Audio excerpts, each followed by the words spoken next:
നെതന്യാഹുവിനെതിരെ തീ ബോംബെറിഞ്ഞ എർദോഗൻ.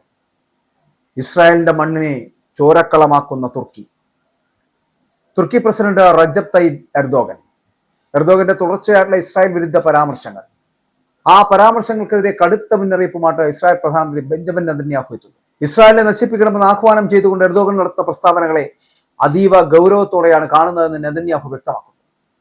ഏതാണ്ട് എല്ലാ ദിവസവും ഇസ്രായേലിനെതിരെ എർദോഗനിൽ നിന്ന് ഇത്തരത്തിലുള്ള ഭീഷണികൾ ഉയരാറുണ്ട് എന്ന് നെതന്യാഹു ചൂണ്ടിക്കാട്ടുന്നു. തങ്ങളെ നശിപ്പിക്കുമെന്ന് ആരെങ്കിലും പരസ്യമായി പ്രഖ്യാപിച്ചാൽ അത് ഗൗരവമായി തന്നെ എടുക്കണമെന്നാണ് ചരിത്രം ഞങ്ങളെ പഠിപ്പിച്ചിട്ടുള്ളതെന്നാണ്. എർദോഗന്റെ ഇത്തരം ആവർത്തിച്ചുള്ള പ്രസ്താവനകളെ ഞങ്ങൾ ഒട്ടും ലാഘവത്തോടെ കാണുന്നില്ല എന്ന് കൂടി നെതന്യാഹു പറഞ്ഞു വെക്കുകയാണ്. അപ്പോൾ ഈ വിഷയത്തിൽ അമേരിക്കയുടെ ശ്രദ്ധ ആകർഷിക്കുവാനും അടിയന്തരമായിട്ട് ഇടപെടാനും ഇസ്രായേൽ തീരുമാനിച്ചു കഴിഞ്ഞു. തുർക്കിയുടെ ഭാഗത്ത് നിന്നുണ്ടാകുന്ന ഇത്തരത്തിലുള്ള പ്രകോപനപരമായിട്ടുള്ള പരാമർശങ്ങൾ തങ്ങൾ അമേരിക്കൻ സുഹൃത്തുക്കളെ അറിയിക്കുമെന്ന് കൂടി പറഞ്ഞു വെക്കുകയാണ്.